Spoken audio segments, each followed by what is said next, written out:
Well, good morning, everyone.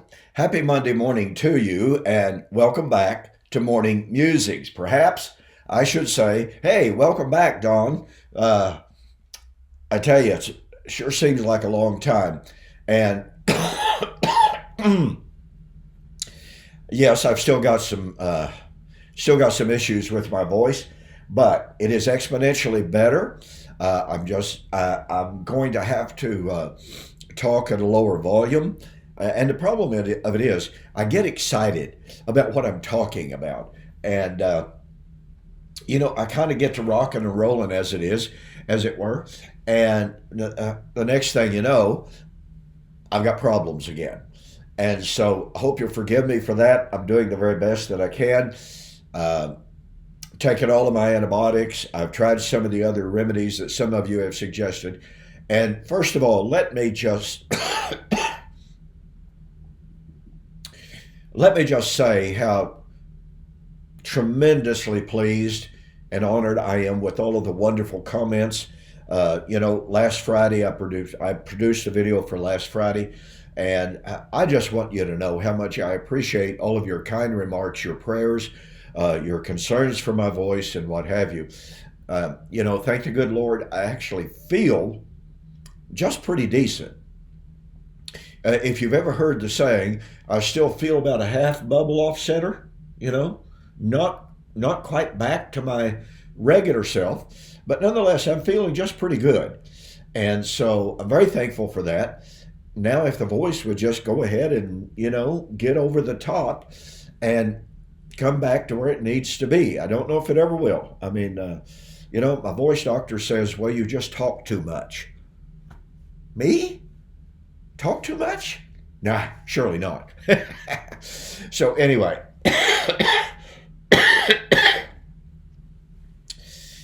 okay. So we want to continue our discussion of the feast days of Israel. We are focused specifically on the Sabbath, the seventh day Sabbath, and associations with the seventh day Sabbath. And for the last three videos on the subject, we talked about the types and the shadows of the Sabbath. Now, remarkably, I've had some individuals say to me, well, it's certainly true that the feast days, plural, foreshadowed the eschatological rest, the new creation and the resurrection and all of this. However, I have been told the seventh day Sabbath speaks of our own individual salvation on the day that we die. And they cite Revelation chapter 14:13. Now, I'm not going to go into that at this particular point, except to make this observation. If you believe that a Christian, when we die, if you believe that we go to heaven when we die, then you have to believe that the, quote, Sabbath, seventh day Sabbath, is fulfilled. Because that state of being, that state of heaven being opened for the followers of Christ, would only arrive at the time of Christ's parousia, his second coming. And so when you take the position that, well, the Sabbath, the seventh day Sabbath, foreshadowed us dying and entering into rest, number one, there's no documentation for that. That is imposing an idea on Revelation 14:13 that is simply not there. Revelation 14 is simply talking about the state of existence that would come at the coming of the Lord. That is, when a person died, they entered into rest. But it's that state of rest that would arrive at the coming of the Lord. And from the coming of the Lord onward, then those who die enter into that objective state of rest. Okay? So it's a mishandling of the text to say, well, the seventh day Sabbath foreshadows our death and the rest that comes from our death. Once again, that's imposing something on Revelation chapter 14:13 that is simply not there. And secondly, to say that, well, okay, when the Christian dies, they enter into that rest. It's to say that Christ has come. And we'll have a whole lot more to say about that at another time. So, what I want to do today is I want to begin an examination of Colossians chapter 2.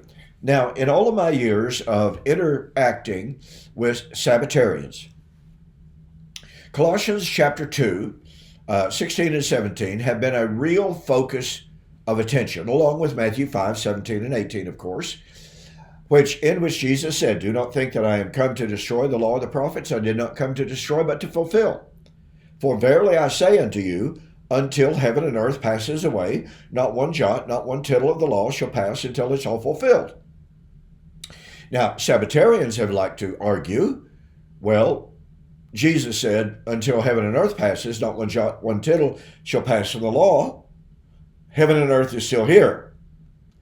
Therefore, not one jot, one tittle has passed from the law. Well, that backfires very quickly, because those same individuals who say literal physical heaven and earth is still here, and they want to kind of negate the fact that Jesus said, not one jot, not one tittle shall pass from the law, oh, and by the way, or the prophets. I'll have more on this later. So if not one jot or one tittle shall pass from the law, Jesus wasn't talking about just the 10 Commandments. Jesus was talking about the totality of the law. He said, "Do not think that I am come to destroy the law and the prophets." That's the totality of the package. So not one jot or one tittle of the totality of Torah, the totality of the Old Covenant, the totality of the Old Testament, inclusive of the law and the prophets, could pass until it was all fulfilled. Not just the Decalogue, ladies and gentlemen. So what I started to say was, those same individuals who tell us, well, the ceremonial laws have passed away, they're violating Matthew 5, 17 and 18. And they tell us, well, okay, the ceremonial laws have passed away, but not the Decalogue. Well, those ceremonial feast days made up a massive element of the jots and the tittles of the law. So how are you going to argue that a massive part of the jots and the tittles of the law have passed when Jesus said, not one jot, not one tittle shall pass from the law until it's all fulfilled? So that discussion leads to Colossians chapter 2. Now I'm reading from the New American Standard. It happened to be laying here on my desk. And so I'll just read the text from the New American Standard. It's not because I picked it off the shelf because, I really like this translation. Okay, just want you to know that.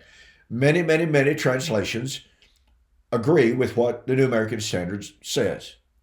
Therefore, let no man act as your judge in regard to food or drink, or in respect to a festival or a new moon or a Sabbath day. Now notice it doesn't say the Sabbath day.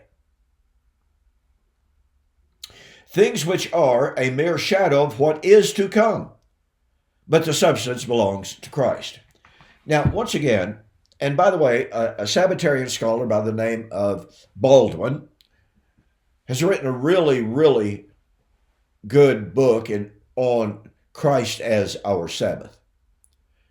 He broke with the traditional Sabbatarian view, and the Sabbatarian view historically is, well, in Colossians chapter 2, Paul is saying all of the ceremonial laws have been done away. And Baldwin breaks with that tradition, which says all the ceremonial laws passed away, but not the Sabbath, the Sabbath. And he says, the seventh day Sabbath has passed away. Now that's coming from a Sabbatarian, ladies and gentlemen. And if anyone wants the name of that book, contact me and I'll be glad to give it to you, okay? Now, there are lots of areas in the book that I would certainly disagree with. But the main point that he makes is Christ is our Sabbath. So the great question is, okay, is the Sabbatarian argument that Paul was arguing that all of the ceremonial feast days have passed away, but not the seventh-day Sabbath? Well, let's look at the language just a little bit closer. And this will be pretty brief here because I'll go more in depth tomorrow. Okay. Therefore, let no one act as your judge in regard to food or drink. Now, point number one, every single one of the feast days was related, connected to, in one way or another, some more, some less, to food and drink. It's just part and parcel of the Old Covenant system. Okay, so don't let anyone judge you or act as your judge in regard to food or drink. Now watch this. Or in respect to a festival. The Greek word here is hiortes. It's the same word that is used throughout Leviticus chapter 23, Numbers chapter 28, to describe all of the feast days. And what was the very first feast day mentioned in Leviticus chapter 23, verse 2? The seventh-day Sabbath. It is a feast unto the Lord. Now, some have tried to say, well, yes, it's true that all of the Sabbaths were given by the Lord, but the Bible makes a distinction between the Sabbath of the Lord and those feast days. Folks, this is, may I be as kind as possible here, this is pedantic sophistry. If all of the feast days were given by the Lord, and if all of the feast days are called the Sabbaths of the Lord and the feasts of the Lord, then you can't draw a distinction between the Sabbath as a Sabbath of the Lord and as a feast of the Lord and all of the other feast days, which are feasts of the Lord and Sabbaths of the Lord. You just can't make that distinction. It's nothing but sophistry. So the writer is being very inclusive when he says, let no man act as your judge in regard to the festivals, the hiortes, all of Israel's Sabbaths, including the seventh-day Sabbath, was a hiortes. Or a new moon. Well, that is the feast known as Rosh Hashanah, Yom Teruah, the Feast of Trumpets. Okay? For clarification. That's the singular feast, the most distinctive feast that was related to the new moons. And here Paul is saying, don't let anybody act as your judge in relationship to Yom Teruah, the Feast of Trumpets. Why would he say that? Well, we'll find out. And then he says, or a Sabbath day. I believe it's Brent Petrie. It is also Scott McKnight. And their commentators take note of the fact that he uses the plural term here, Sabbaton. Sabbaton is the word that is used, for instance, in Ezekiel chapter 20, to speak of all, not just one or two, not just one, and not just two or three, but all of the Sabbath days. That's obviously in the Septuagint. So Paul is using a word that is inclusive to speak of these Sabbaths. And he doesn't draw a distinction between the Sabbath of the Lord and the Sabbaths of Israel. He doesn't make a distinction between your Sabbaths, speaking of the Jews, or the Jews' Sabbaths, and the Lord's Sabbath. There is no such distinction. And he says, do not let any man act as your judge in regard to a Sabbath, a plural. In other words, don't let anyone judge you in regard to any of the Sabbaths. Period. End of story.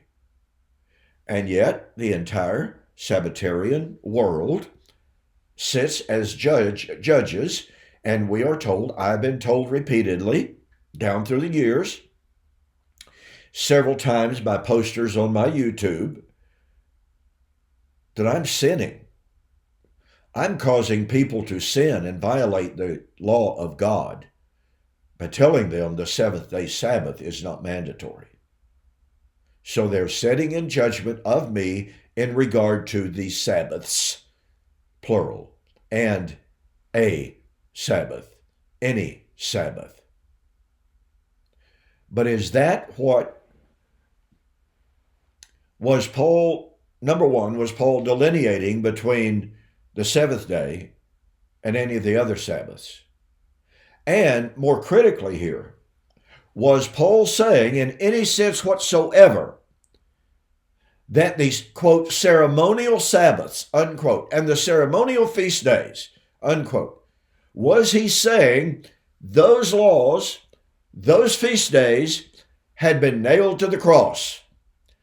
Folks, I believe this is one of the most massive misunderstandings of what Paul said that is possibly imaginable.